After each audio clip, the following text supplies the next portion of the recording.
Okay, so I thought we might have a little read of George Orwell's 1984. We're just going to read two or so pages, but let me just show you what I'm looking at here.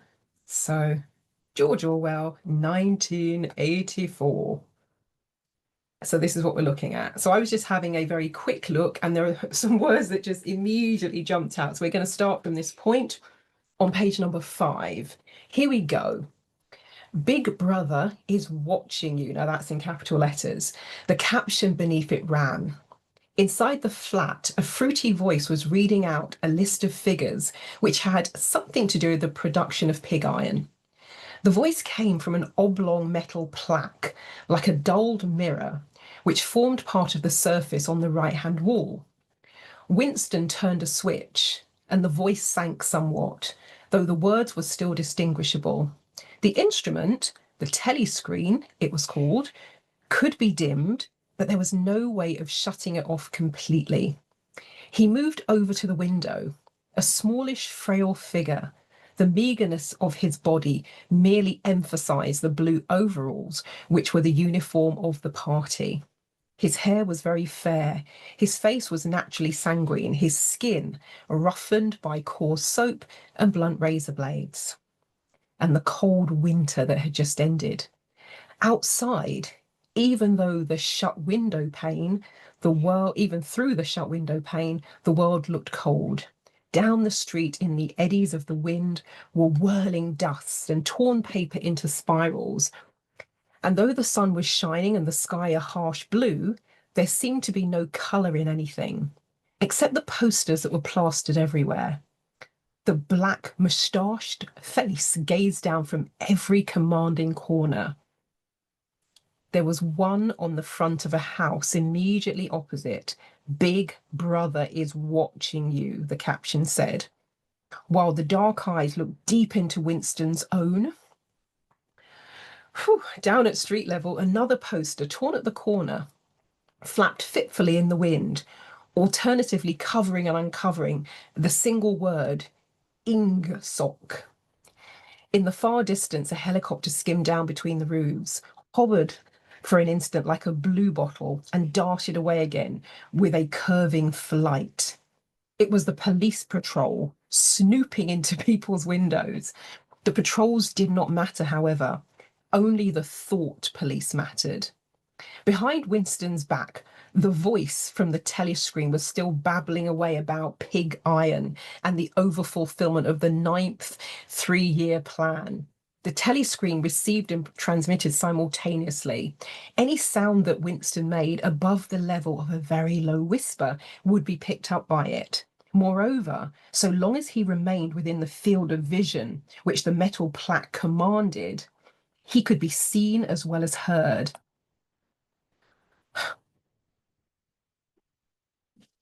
Wow, wow, wow. Anyway, here we go. There was, of course, no way of knowing whether you were being watched at any given moment, how often, or on what system. The thought police plugged in on any individual wire was guesswork. It was even conceivable that they watched everybody all the time. But at any rate, they could plug in your wire whenever they wanted to. You had to live, did live, from habit that became instinct, in the assumption that every sound you made was overheard, and except in the darkness, every moment scrutinized. Winston kept his back turned to the telescreen. It was safer, though, as he well knew, even a back can be revealing. A kilometre away, the Ministry of Truth, his place of work, towered, vast and white, above the great grimy landscape. This, he thought, with a sort of vague distaste, this was London. Chief city of Airstrip 1, itself the third most populous of the provinces of Oceania. He tried to squeeze out some childhood memory that should tell him whether London had always been quite like this. Were there always these vistas of rotting 19th century houses, their sides shored up with balks of timber, their windows patched with cardboard, and their roofs of corrugated iron, their crazy garden walls sagging in all directions. And the bomb sites where the plaster dust swirled in the air, and the willow herbs straggled over the heaps of rubble, and the places where the bombs had cleared a larger patch, and there had sprung up sordid colonies of wood dwellings like chicken houses. But it was no use. He could not remember. Nothing remained of his childhood except a series of bright lit tableaux occurring against a no background and mostly unintelligible. The Ministry of Truth, Mini-True, in Newspeak. Newspeak was the official language of Oceania, was startlingly different from any other object in sight. It was an enormous pyramidal structure of glittering white concrete, soaring up, terrace after terrace, 300 meters in the air. From where Winston stood, it was just possible to read, picked out on its white face in elegant lettering, the three slogans of the party. War is peace. Freedom is slavery. Ignorance is strength. The Ministry of Truth contained, it was said, 3,000 rooms above ground level and corresponding ramifications below. Scattered about London, there were just 3 other buildings of similar appearance and size. So completely did they dwarf the surrounding architecture that from the roof of Victory Mansions, you could see all 4 simultaneously. They were the homes of the 4 ministries, between which the entire apparatus of government was divided. The Ministry of Truth, which concerned itself with... Sorry, I was doing so very well. The Ministry of Truth, which concerned itself with news, entertainment, education, and fine arts. The Ministry of Peace, seriously, I have to laugh. The Ministry of Peace, which concerned itself with war. The Ministry of Love, which maintained law and order, and the Ministry of Plenty, which was responsible for economic affairs, their names in Newspeak, Mini-True, Mini-Pax, Mini-Love, and Mini-Plenty. The Ministry of Love was the really frightening one. There were no windows at all. Winston had never been inside the Ministry of Love, nor within half a kilometre of it. It was a place impossible to enter except on official business, and then only by penetrating through a maze of barbed wire entanglements. Sounds like Area 61. Steel doors and hidden machine gun nests. Even the streets leading up to its outer barriers were roamed by gorilla-faced guards in black uniforms with jointed truncheons. So we'll leave it there. But I just thought I'd read you a little bit of 1984, which, you know, we're in 2025 right now. 1984, written in, I believe, 1948.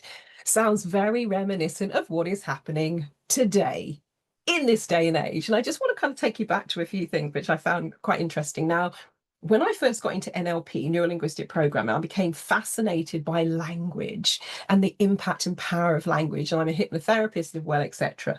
I also then became fascinated with Hitler because I'm like, my God, he did something masterful with language and used it in such a way that he was able to move and sway people to do things which ordinarily a decent human being would not do to another human being. And I remember watching his speeches and thinking, my God, I'm pretty sure he knows NLP and hypnosis. And sure enough, he had trained in linguistics and body language. And one of the things that Hitler did very, very well was creating what I call earworms, where he came up with these very short phrases, normally 3, maybe 4 words, but normally 3 words. And those little 3 phrases would be repeated over and over and over again. And before you knew it, people were then quoting them back.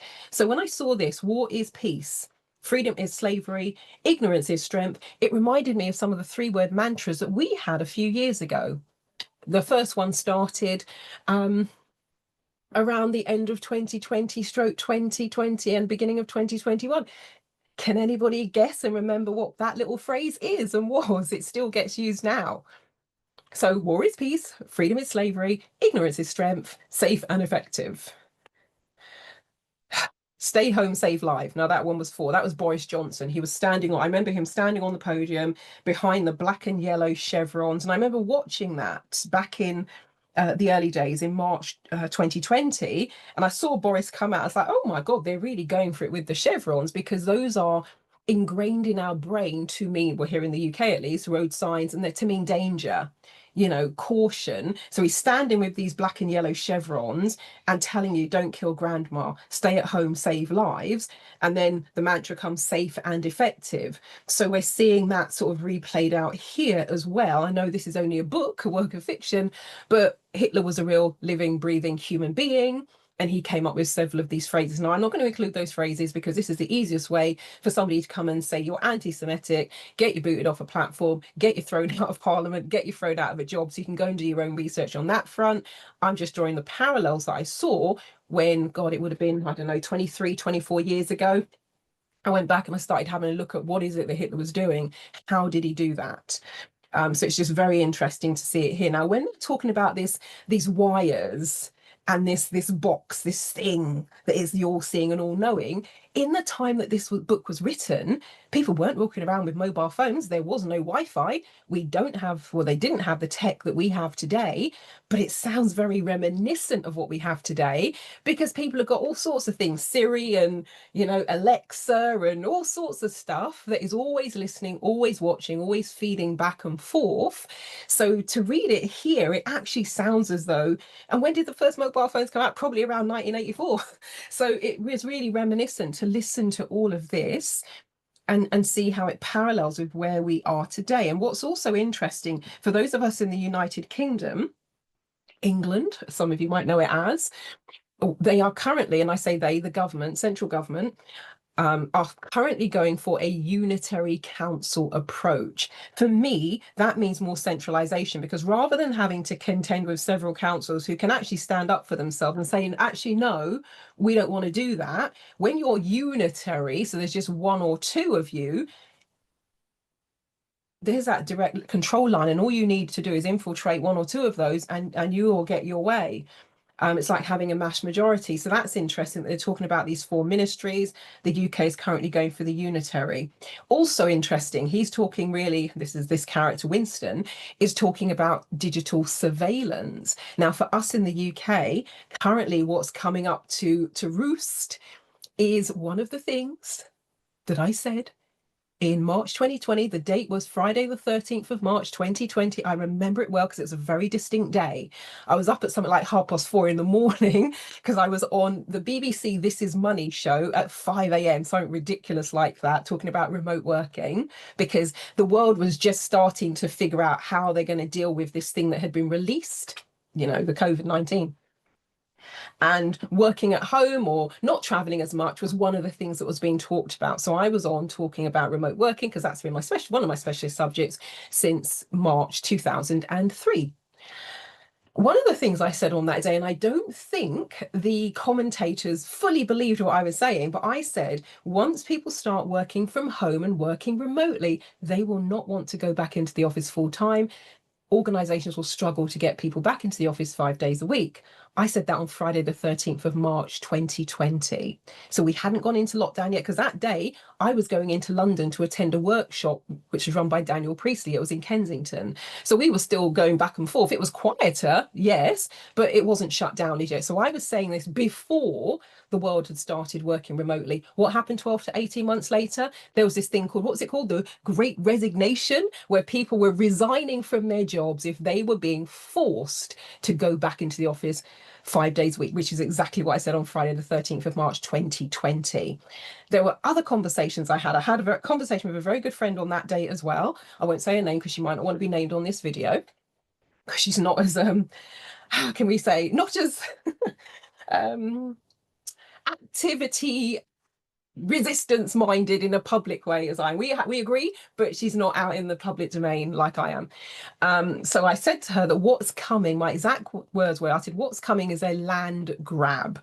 And what I meant by that, and what I explained to her, I said, what's coming is a land grab. They are going to get people on their knees. So they are financially beholden and dependent on the government. Because when you are financially dependent on something or someone, you have less power, you have less autonomy, and you will do what you are told, and you will toe the line, and you will not bite the hand that technically now feeds you. And I said to her, they're probably going to come for the independently wealthy first and the self-employed. And that's exactly what they did. They closed down the businesses, left all of the big businesses open, closed down all of the small businesses. Then I said they're going to find a way to come for everyone. So even somebody who's in a regular job, they're going to find a way to come for you and hit you in the pocket first of all, so that you will then be more compliant to do whatever it is they want you to do. What happened next? Why, there were problems with our gas and electricity supply. There were problems with grain supply and the things that are in the supply chain that you wouldn't necessarily think about that were coming, let's say, from Ukraine. There was also the bomb in the pipeline and all of that sort of stuff. So for example, my gas and electricity bill went from something like £80 a month, it went to £320 a month. And that was just one bill, just one of them. And I remember I was sending out some photo reading books because people were doing the online on-demand photo reading video webinar workshops. So I was posting out the books. These are physical books that go in the post. And I used these padded envelopes. So I went into town to go to the pound store, the dollar store for those in the US. So I went to the pound store, picked up the packet of envelopes. And they're very light anyway, but I picked it up and my hand sort of moved more than it should have done. I was like, God, that's a bit light. And I'm looking at it, it's still the same price. It was £1. And I was like, God, this is odd. It feels like they're smaller, but they were they defined the size. And I said, well, there's less in here. It's like, is this my imagination? I don't think so. So I buy the envelopes, there were 3 in the envelope, 3 in the packet for £1. Fine. I came home and I had a couple less in the previous packet. I look at the packet, they were the same price, but there were 6 envelopes in there, which means for me to get 6 envelopes this time round, well, back then, it was double the price. So there was this thing happening that I called shrinkflation, where even if the price stayed the same, the quantities got smaller. And not even that, to add insult to injury, the quantities were getting smaller and then the prices started to increase. So now this is encroaching on everyone, because if your gas and electricity goes through the roof and quadruples, goes up 4, 5, 6 times, it doesn't matter whether you're self-employed or not, you've got to find that money from somewhere. So there's that. And then there was the mortgages that started going through the roof. All of these things were coming from all sides. So now what's happening is they're getting people on their knees. They're getting people who weren't necessarily in the benefit system. Now they're in the benefit system. Now they're having to put their hand out for handouts. And as you're seeing now with the DWP, they're giving themselves permission to now go and snoop around your bank accounts without having to get a court order. And then I said they're going to be coming for properties. Now, we haven't had it the same as they've had in the United States. However, BlackRock, Vanguard, etc., they are here, and they're no longer just focusing on commercial property.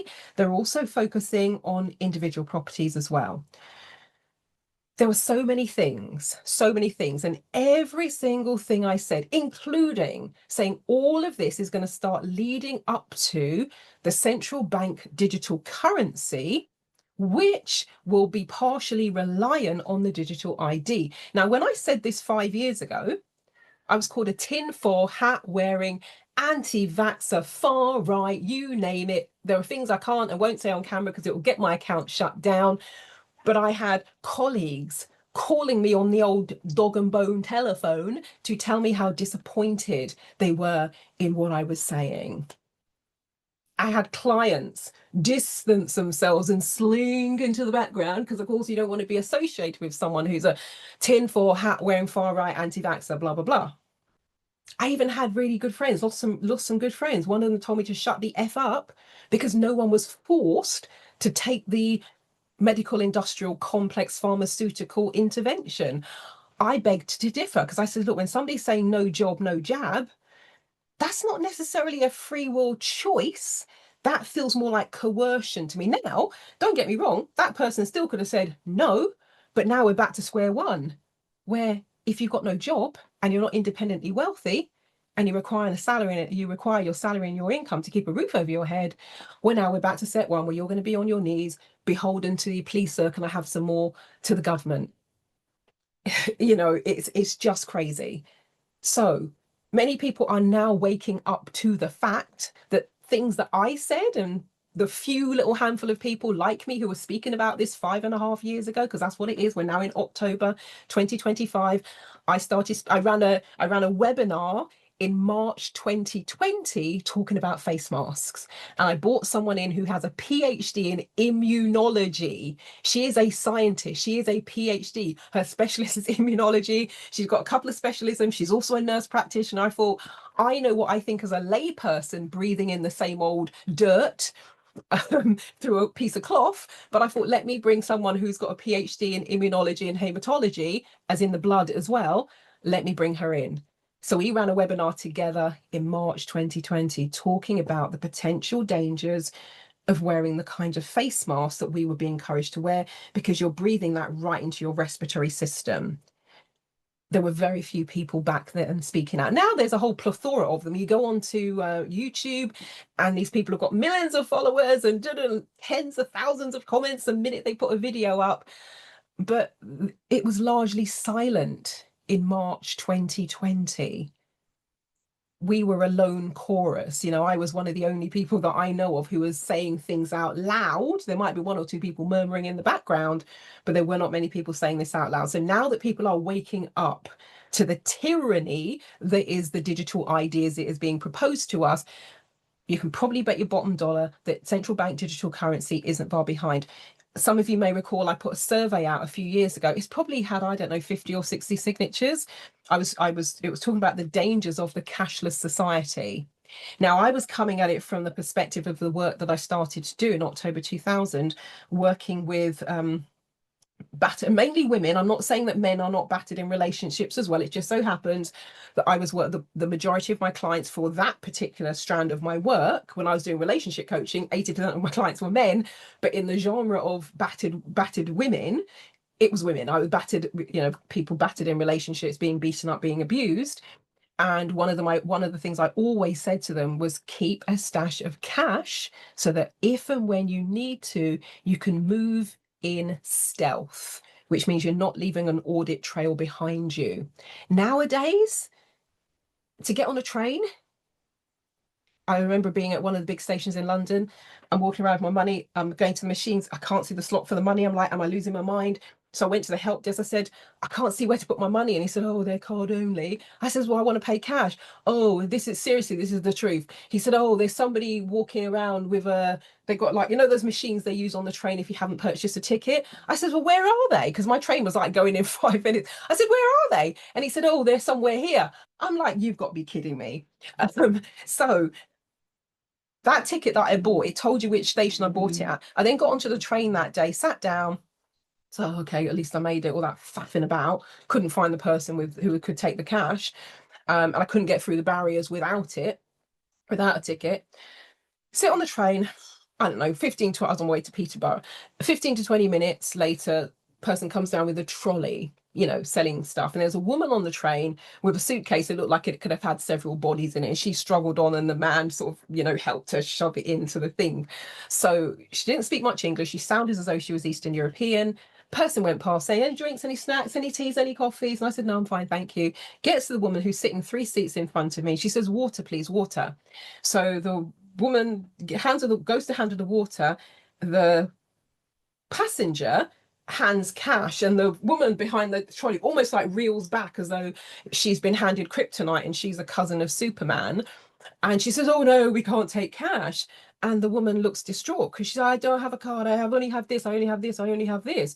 So I was like, oh, Jesus Christ. So I then start fumbling about in my bag to get my card to pay for the water for this woman. Before I could get to it, the man who helped with a suitcase, he was sitting 1 seat behind on the opposite aisle. He tapped his card and paid for the water. That transaction. So number one, if she was on the run, let's say, and she had to do all of that, the station where she purchased her ticket would immediately show up on a bank statement. So if somebody was tracking that, they would see immediately. Then GNER, whichever line you're on, it immediately shows up that you are on a particular line. So if somebody wants to track you down, they will just be able to figure out, okay, what trains, what service was leaving. And then when you get to the other end, because I went in, I'm not going to say the name, well, I will say the name of the shop actually. There's a shop called Itsu, love their stuff. Now, this was when I was in London a few days before. I went into Itsu, they've got my favorite miso, and I was like, oh, yes. Hand them the money. They did the same thing, railed back and said, oh, we can't take cash. So I said, oh, well, I just walked out.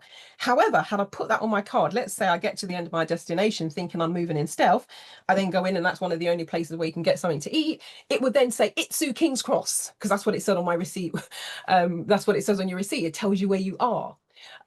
So that person then would have left a very, like a glowing, here I am, here I am. It's like throwing flares up in the air. It's ridiculous. This is putting women's lives at risk. So I set up a petition. I'll have to find it actually. Maybe I'll put the link to it somewhere around here. But I'm guessing when I find it, there's probably going to be, I don't know, 50 or 60 signatures on that. And that was a few years ago. So when I said to people, they're trying to erode cash. Oh, don't be so silly. Oh, they would never do that. Now here we are.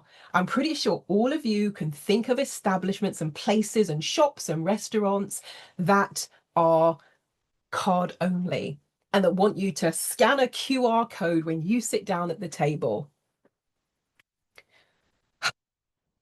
Now, what's really heartening is that people seem to be waking up to what's going on now. Now, there was a big tranche of people that woke up with Bovair, cow farts, and if it's cow farts that wakes you up, all good, all power to you. A number of people, another tranche of people have now woken up and signed the petition saying no to digital ID. So it's pretty much at 3 million signatures. The government, of course, completely ignored that. Oh, and I was listening to a barrister yesterday called Stephen Barrett. Haven't come across him before, stumbled across his videos on YouTube. And his suggestion, because somebody was saying, well, should we do another petition? And he said, actually, so if I were you, I'd write to the king, write him a letter or send him a postcard to Buckingham Palace, London, SW1. And he said that if you were going to do something, do that as well as the petition. So now we all know, well, I don't know. I can't say we, I'm not going to speak for all of you. In my opinion, Prince Charles, King Charles is in cahoots with them anyway. We know he loves being at the WEF, the World Economic Forum, and all that nonsense. So I don't, he's in cahoots. However, when his subjects are writing to him to express their displeasure and to tell him something is going horribly wrong with the government that he helped to form by giving them royal assent or whatever you call it, he is supposed to take notice of that and respond to the people. Just saying. So, but just that little bit of information being read here, very reminiscent of today. Very, very, very reminiscent of today. And that piece, Big Brother is watching you. This is what they're now trying to transition us into, and that George Orwell potentially was forewarning us about. So we've all got a brain, free will, but I would say if you still got your head in your sand and you think that the government and their 3-letter agencies and all of that are here for your good, I would say you maybe want to start doing a bit of research, really start bringing your head up above the parapet and seeing what is going on, because it's been happening like clockwork. Everything I laid out to the friends that I was speaking to on Friday, the 13th of May, has thus far come to pass exactly as I said it, right down to saying this was before the concoction was even allegedly made. I said back then, I said, no, you don't want to be injecting yourself with whatever they're going to be bringing for you, because they then started saying, oh, I'm working on this thing. And they said what it was. And I went and did some research. I was like, holy hell in a handbasket. Does anybody know the origins of that saying, what is going to hell in a handbasket? It sounds Southern Belle Texan. I love the phrase, never really knew where it came from, but I digress. I said that 12 to 18 months after the administration of that concoction, you're going to see the first big waves of death, excess mortality. That is exactly what happened. You can go and check the stats for yourself. They stopped releasing the stats, by the way, because people started to take notice. But for the statistics you can get hold of for the Western countries that administered that thing, that shot, go and look at their excess mortality figures and look at the jump 12 to 18 months afterwards. Exactly what I said, and all of the things that I said would be happening. And I didn't call it turbo cancer. I just said cancerous growths. You know, like out of control cancerous growth. It's now got a fancy name. It's called turbo cancer. But I didn't coin that turbo cancer. But I said back in March 2020 that that's what we were going to start seeing as soon as I heard those those four letters. We didn't even bother with the words. We just had the four letters, and I went and looked them up, and I read the original studies. Frightening. Every single thing I said back then has come true thus far. My little mantra, it's 6 words, but you can split it into 2 halves. Here it is. Listen up. They are few. We are many. So you can think of it in terms of they are few, and then you remember that there's more of us than there are them. Or you can think of it as we are many, and we outnumber these tyrants. So whichever way you want to think of it, you can have it as the whole phrase. They are few, we are many. And this, if there was a time where we need to stand up, shoulder to shoulder, linking arms, no matter what your race, your religion, your color is, put all of that to one side. We are talking about humanity here, the human race. And if you've never been to see the exhibition, I highly recommend you go to see it. It's just come into my head as I was saying that. It's called Bodies, and it's by someone with a very long Dutch sounding name, Herman von something something. But it's called Bodies. It was an exhibition that was around, oh my God, when was that? That would have been in the early 2000s. I'm going to guess it was around 2001, 2002. It was touring the UK. Oh, I'm gonna have to tell you what it is now, aren't I? Very quickly. It's going to sound grimmer than it is. It really wasn't grim or gruesome at all. It was just completely fascinating. Well, it was fascinating to me. But what he did, people donated their bodies to his exhibition. He removed their skin so we could see the intricacy of the muscles and the structures and all the rest of it of the bodies, and then people pose. One of the signature pieces at the center of the exhibition was a horse and somebody riding a horse. So the horse also had no skin, and you could just see everything. But one of the things that it did is, for me at least, my interpretation partly was it reminds us that underneath the skin, which might be a different shade, color, texture, some more wrinkles than others, where we all look exactly the same. Now you could tell the difference between male and female because the muscle structure, the bone structure was different. But aside from that, we all looked exactly the same, and you could not tell what someone's race or nationality is. So this is the time to get back to that way of thinking, because this is humanity. Now, when I was watching the television series V, sorry, this is the way my brain works. So like, she's on to V now? Yes, I am. When I was watching the television show V back in the 1980s, I loved that series. It was about the alien visitors that came to Earth. Now, they looked human and were very friendly, very charismatic. They promised innovative medicines, vaccines, and innovative technology. But underneath the skin, they're actually lizards, and they were feeding off the human race and were here to kill us and take over the planet, yada, yada. But there was a team of people called the Resistance, just a small band of people. It started off as 3 or 4 of them, and then eventually their numbers grew, and there was about 20 or 30, but it wasn't a big group of people at all. And I was rooting for the Resistance from day one, because as soon as I started watching it, I was like, oh, something's not right here. I'm not sure about these visitors. And then, of course, the series unfolds. Now, this was back in the day where you couldn't binge watch. You got an episode every week. So you're on tenterhooks every week. It's like, oh my God, what's going to happen? Never in a million years did I think that all these years later, I would technically be part of the resistance, and actually part of the original underground resistance that decided, a bit like the main characters, to put themselves out there and go, no, no, no, no, no, no, this is not right. This is not right. So some of you, unwittingly, you are now part of the resistance. And I'm saying, look, even if you don't care about yourself, you might be at an age where like, I'm all right, Jack, I'm not working, or I'm retired, or I don't care. My life is set. It's all good. None of this affects me. And that's your prerogative. It really is. And for those of you who have a smidgen of concern, compassion, care for the next generation and future generations, this is not just about you. This is about the future of humanity and being able to move through. See, now I'm thinking of Justin Timberlake. There's a film with Justin Timberlake. If you haven't seen it, look it up. It's called Time. And everybody's got barcodes. Now, theoretically, everyone can move freely.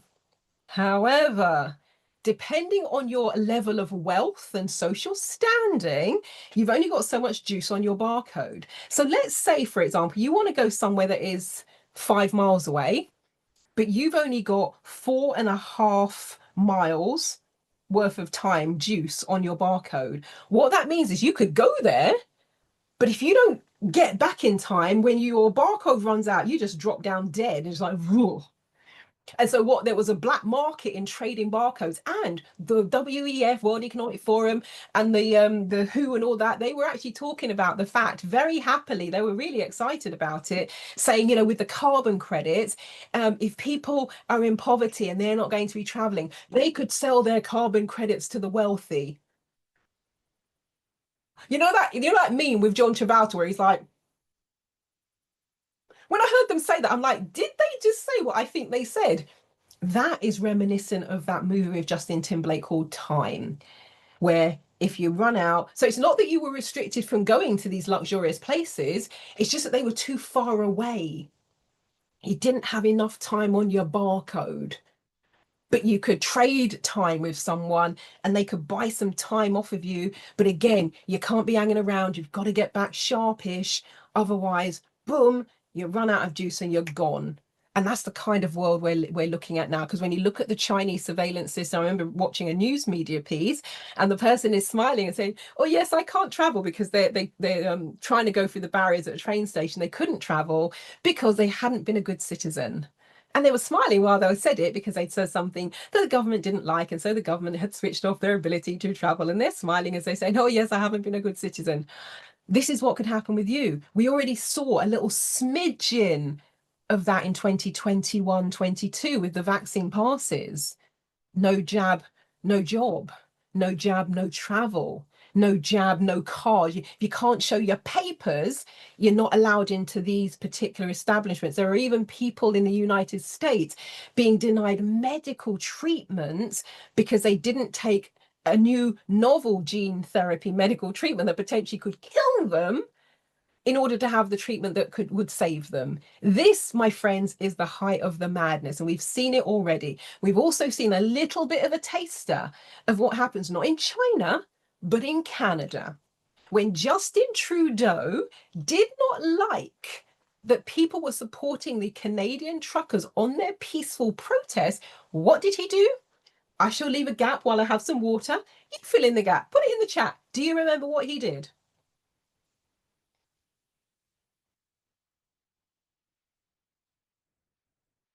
With the stroke of a pen or the press of a key on a keyboard, he froze their bank accounts, not just the truckers, the people who paid money into like a GoFundMe.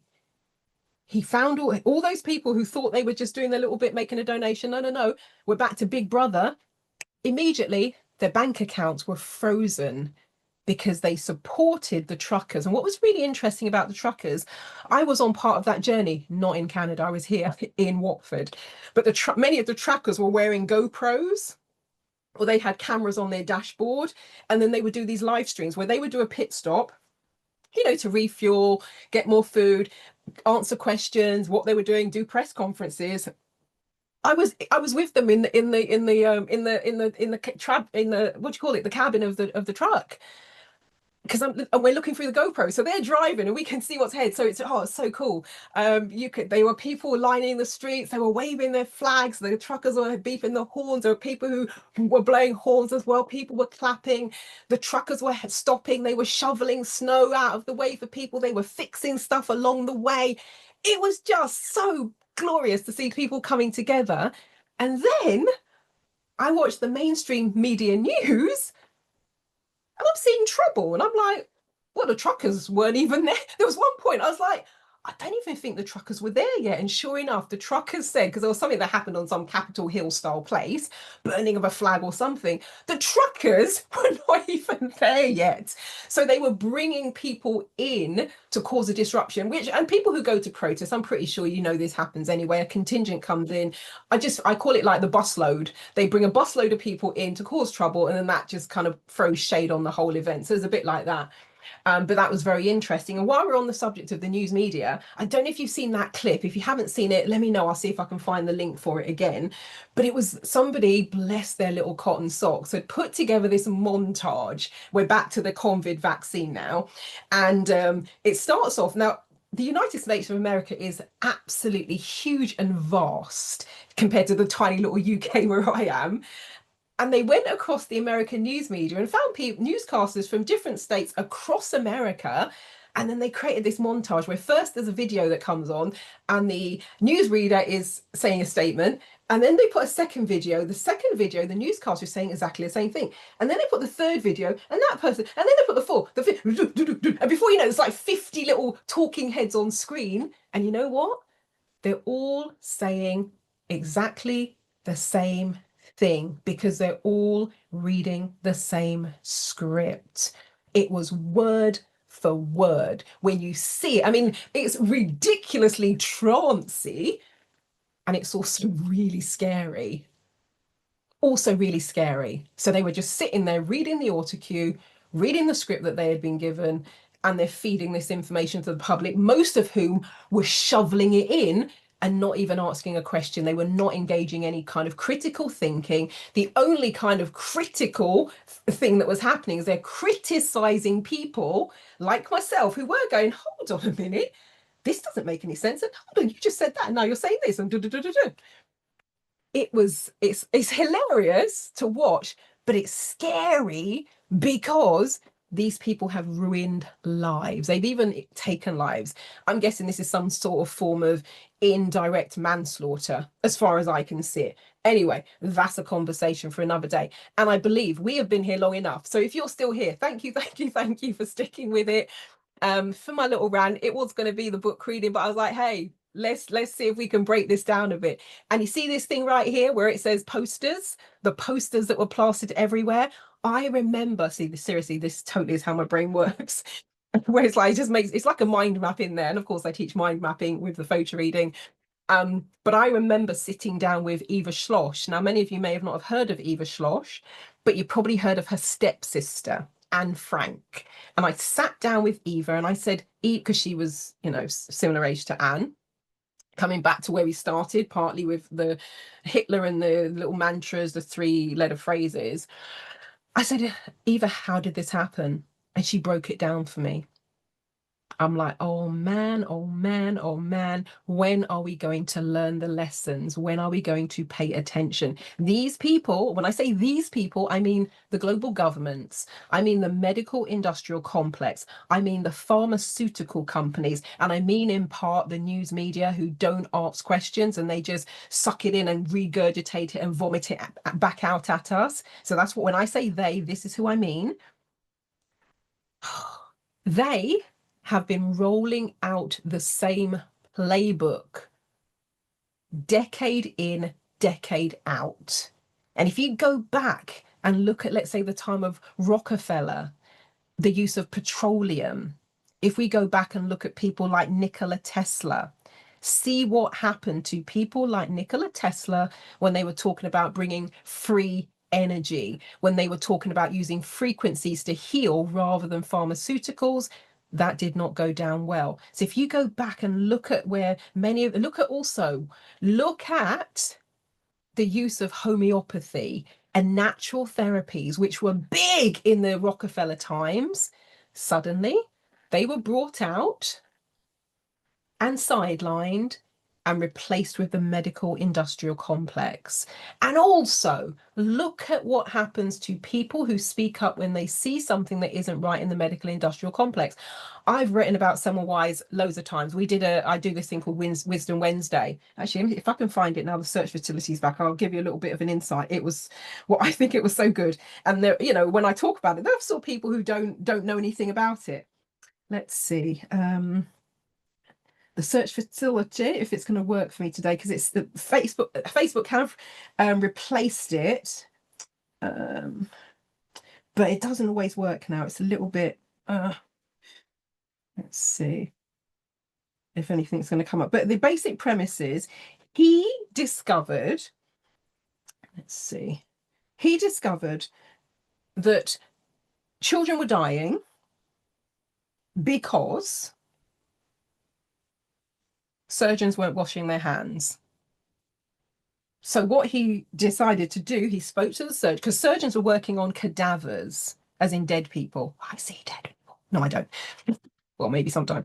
But anyway, the surgeons were working on cadavers, dead people who were diseased, and then they were coming with the same hands, going into the maternity suite, delivering babies without washing their hands. So they go from the diseased dead body to the mother who's in labor, and they wash that and they deliver those babies. And either the mothers are dying, the babies are dying, or both. So there's excess mortality.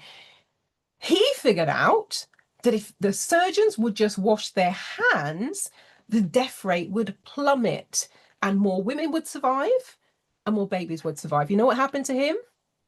He was laughed at.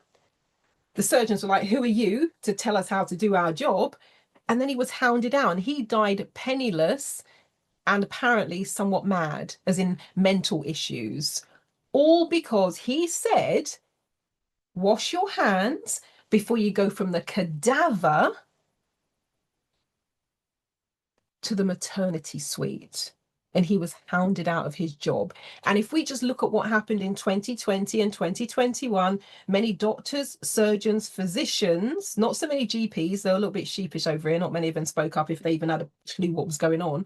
But in America, there were a few people who eventually put their head above the parapet and spoke up. There's Dr. Tally Bowden.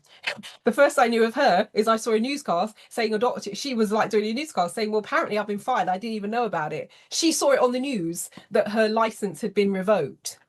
There was another doctor who came with his longitudinal study because he's been working with the same families and the same children throughout their entire life. He is their physician.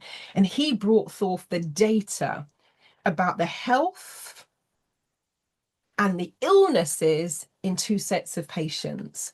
The patients that he'd been vaccinating and the patients that had not. Their parents had said, no, thank you. He brought forth the data about how those two groups were faring. You know what happened to him? He gets a letter from the medical board, his medical board, saying, shut your mouth or lose your license. I was on a Zoom call with him a few months ago. It was fascinating. I was also on a Zoom call with Dr. Tally Bowden as well. There was another person who was a bit of a whistleblower, and his son actually started, they were trying to put him in prison, or they did put him, I think he'd actually been arrested and put in prison. His son started a campaign. So he was on a Zoom call, because there's a Zoom call on a Wednesday night that I'm on. It's late for those of you in the UK. It starts at midnight, finishes at 1 o'clock in the morning. And I've been on that for about 2.5 years now. And hearing from all of these people. So it's not second-hand, third-hand, it's from their own mouths what happened to them when they eventually started to speak up. So it takes courage to speak up, and it's not everybody's thing, because I get messages now, it's very different now, but started to get messages from people privately saying, oh, I really enjoy your Facebook post, thank you so much for speaking up. And then they will tell me the story about what happened to them, or what happened to their relatives, or the latest person they've been to their funeral where they died suddenly, had turbo cancer, blood clots, brain aneurysms, heart attack, stroke, you name it, it's all going on. So I'm getting all these messages now, and people say, oh, I didn't really say anything, or I didn't even know what was going on, or I did know it was wasn't sure, but I did. And I say to people, look, not everyone is designed to be in this game, because it's brutal out here. Not everyone is going to be the gladiator, let's put it that way, in the middle of the Colosseum. Some of you are going to be supporters on the sideline. Some of you are just going to be observers, and some of you will be patching up the warriors as they come back to take a breath. We've all got our different roles to play. So it's not saying that everybody should be standing up and everybody should be speaking out, because that's not for everyone.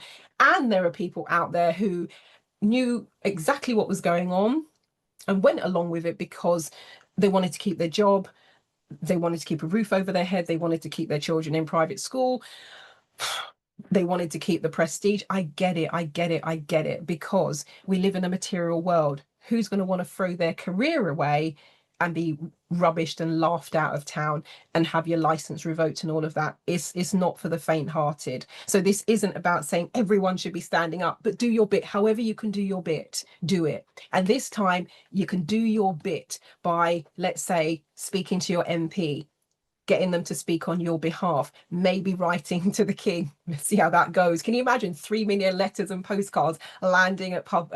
Of course, the Czech-owned Royal Mail will also do very well out of that as well, no doubt. But whatever your bit is now, your bit might be just holding the line. And if you are a large corporation, because this is going to come down to you, because it's not going to be the government that are necessarily enforcing all of this. It's going to be those gatekeeper corporations, the banks, the building societies, the hotels, the schools, just let's say the employers. They're going to pass that gatekeeper, the government are going to pass that gatekeeping role to you. So if there was ever a time where you were going to stand up for people and hold the line, this is it. I've already seen there's a fairground. I shared it on my page 2 or 3 days ago, where they did a Facebook post saying, we are cashless. We take cash. We're not cashless. We take cash. We take card as well, but we take cash, and we will not be enforcing the digital ID. We will not be scanning people in that way. And it's going to take, and there's another, I saw a technology company who were offered one of the contracts. They've also said, no, we want no part of the digital IT infrastructure. We also know where everyone that says yes, is probably going to be 2,000 companies putting their hand up and saying, yes, please fill my coffers, I'll take the contract. But it's going to require some big guns to also stand up and say, no, we will not be part of the digital enslavement. We will not be part of the surveillance society, and we will not be part of plummeting people back to the 1984 that George Orwell so eloquently wrote about. So I've been Marilyn Devonish, the NeuroSuccess coach, rapid transformation specialist, and futurist from transformationstm.com. Thank you so much for watching. Thank you also to the people who shared my post there. I think there's been like 70 shares. That's a record for me, because when I put stuff out about my work, I get 0. There's maybe 1 or 2, hardcore people that share it and at least like it. Very rarely does anybody share anything that I put up about the work that I do. However, this one was about the digital ID, and it's going great guns. When I looked at it a few hours ago, I was like, how many? So that was pretty amazing. Let me just tell you now where are we at? Yes, so 18 views, no likes about my timeline therapy experience. No likes on the other one that I put out. 1 like on the thing about the workshop that I'm going to be running. However, which is amazing, there's been, oh my God, what? I don't know if you're going to be able to see this. I don't think you will. Let me stop sharing so I can maybe make the screen bigger. Actually, let me. I'm going to stop sharing. I'm going to make the screen bigger so that you can maybe see this, because I can't believe this myself. I don't think it's going to show. Is it? No, it's not going to show the text. 168 likes. 40 comments and 240 shares. I don't think I've never, ever had that many shares on Facebook. And I posted this 7 hours ago. So I was listing all the things that Keir Starmer. So I said a mere days ago, Keir Starmer said digital ID was to stop illegal immigration and stop the boats. Now in Parliament, his mouthpieces are saying what it will be used for. School records, paying for daycare, collecting payslip data, that's your wages, your salary, accessing your birth certificate, claiming benefits, applying for nursery places. Keir Starmer has already said no digital ID, no job. Do you remember that? No jab, no job. Is this starting to sound familiar to you? Whilst out praising the tracking systems in India, that's where Keir Starmer has been this week, he also gleefully said, digital ID will give you access to your money. Just sliding that one in right there. Tony Blair has previously said, so I'm reading the post that I put on Facebook that's had all these shares. Tony Blair has previously said, we need digital ID to know who is vaccinated and who is not, because further down the line, there will be multiples, as in multiple vaccinations that they want to force you to get. No jab, no job, no jab, no travel. And clearly now, no jab, no benefits, no digital ID, no school records, no digital ID, no no nursery place for you, Missy or Mister. Right, so that's that. So there will be multiples, as in multiple vaccines. Elsewhere in the government, there has also been talk about introducing a tracking ID number for children, which monitors them throughout their life and stores all their data, with no indication of when it will stop and be removed. Let me have a scroll. This is an absolute goldmine for hackers and scammers. If you've ever been hacked or had someone try to clone you, I have. The small relief is that they have only gotten access to a small part of your life, and that's all that's required is ordering a new card or resetting a password, if you're lucky.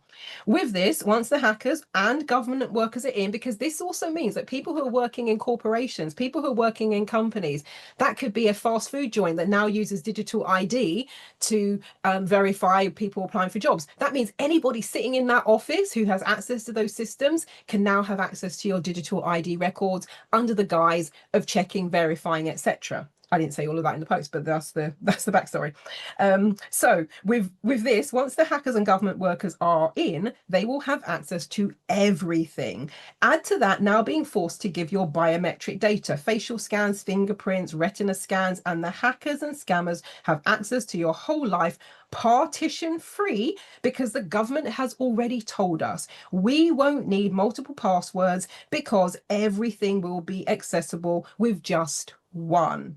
You don't have to be a certified Prince2 project manager, which I was back in the day, to know that this is an absolute crap show. The government have no interest in making your life easier. All the government wants is control. Don't let them have it. It appears people have very short memories because global governments have already shown you in 2021 and 2022 exactly how they will use these systems. Remember Justin Trudeau freezing access to thousands of people's bank accounts because he didn't like them supporting a protest that disagreed with him, as we've already talked about. What about being excluded from aspects of society because you didn't have the right papers? Cue Eva Schloss. And us, because that's what happened. The latter two examples were less than 4 years ago. And I wrote this post today, 14th of October, 2025. As Maya Angelou said, when people show you who they are, believe them the first time. And if you've missed the first time they've shown you, believe them now. How many more examples do you need to know we are being ruled over by self-serving tyrannical dictators? We are many, they are few. Even if you don't care about yourself and are thinking, I'm all right, Jack, spare a thought and a smidgen of consideration for the next generation and future generations. Marilyn Devonish, the NeuroSuccess coach, rapid transformation specialist and futurist. And then I shared the image of the mouthpiece speaking in Parliament today or yesterday, whenever it was. But she's basically laying out all of these wonderful things that they're going to do and have you do with your ID. And we know what that means. Once you don't have your ID, you're already going to have no job. So it doesn't take a stretch of the imagination to realize how far out of society you will be excluded. So that was kind of mammoth. If you're still here, I applaud you. Thank you, thank you, thank you. But yeah, and actually just while I'm here, in closing, for the clients who have stood by me, for the clients who have still offered their support, for those of you who still join me and turn up for webinars and events, I really, really, really appreciate you and thank you, because without you, my work is not possible, which again is part of the plan. When you're wanting to ostracize people, when you're wanting to shut people down, and I've been shut down a few times. My LinkedIn account was shut down inexplicably last August. I got it back this August, not because of a miraculous, wonderful person. It's because somebody helped me get it back. No, I'm not giving you their name because, you know, they were just helping me out as a friend. But so I got my LinkedIn account back in August. So what's that, 2 months ago now? My YouTube account was shut down in November 2019. And at that point, I said to my friend, the one I spoke to on the Friday, the 13th of March, I said to her, something's coming in 2020 where they want to shut down the voices who speak in terms of empowerment, personal development, self-autonomy, critical thinking, all of that sort of stuff. Now, I said that to her. We were sitting in a place called the Global Buffet. I'm pointing that way because it's that way if you're going into town.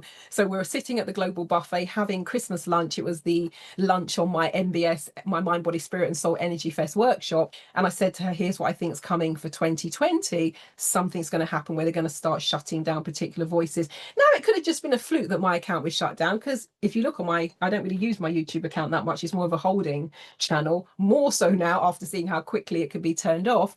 But yeah, my account was, now I did actually get that one back myself, went down to have a little word with them. That's a story for another day. But yeah, so it's been a wild ride, and it's been challenging. Don't get me wrong, it's been really hard. And a couple of friends did say to me early on, one of them, we had lunch. When would that have been? Would that have been, I think that would have been January 2022. And they said to me, is this a hill you are willing to die on? And I was like, oh, okay, that's an interesting question. And I says, if you'd asked me that, I would have said no. The hill that I'd be willing to die on, if you want to put it that way, would have been something to do with personal development, maybe for people who've been abused, for example, because that was my background, or maybe people who've been cheated on and contemplated suicide, because that was also my background, or maybe for people who have had a medical treatment go wrong, which was also my background, you know. So I would have thought I would have picked some of the things that, or somebody who's been really quiet and shy and, you know, lacking confidence, which was also my background, believe it or not. I could barely speak to my own family until the age of 32. Now, as you can see, the problem is shutting me up. So I would have thought it would have been one of those topics, but I said, look, this is the hill that I find myself on, and I cannot and will not in good conscience see what's going on and stand by and say nothing, because my work has always been about transformation. And the thing I said to myself is I want to leave the spaces that I go into better and more improved than when I found them. So if you bring me in to run a corporate training, by the time I walk out of that room, whether it's in person or virtual, because I've been teaching and coaching and training online since 2005, not just in response to the pandemic pivot, by the time I leave that space, there has been some form of transformation. People, or some information, some knowledge, some data has been shared and imparted to those who are there, if they choose to receive it. And 9.9 times out of 10 they do. So that's always been my thing. So I can't now see what's going on and just stand back and put my hands up and, you know, chill out. I can't do that. I cannot do that. I will not do that. So I said, if this is the hill that has been presented to me, then so be it. That's clearly the hill that I am going to be standing on. And here we are. And another friend had said to me after we had that conversation in March 2020, she says, Marilyn, please don't say anything. Just keep your head down and keep quiet, because this could ruin you. So I knew the risks I was taking, and I was willing to take those risks. There's no good reason for me to take those risks. I don't have any children. I have nieces and nephews. I don't have any children myself. So it's not like, oh, my kids, the future for my kids. I don't have any. But I care about people. I care about humanity. And I really do not like tyranny. And I don't like the fact that we have been, for the longest time, pretty much, as far as I'm concerned, funding criminal activity. Right. I'm really going to leave it there now, because clearly, maybe I should start a podcast. But clearly I can talk about this forever, but I won't. So thank you for watching. And oh my God, thank you so much for everyone who shared that post there. I don't know what it was about that post that has made it go crazy, but all power to it. I love it. I love it that more people are waking up and more people are feeling brave enough to share and support those of us who have been out in the trenches doing our bit. So yeah, catch you all later. Marilyn Devonish. over and out. And thank you for watching, and thank you so much for sharing this video if you've done that too. Catch you later. And here's to our good health. We are many and they are few.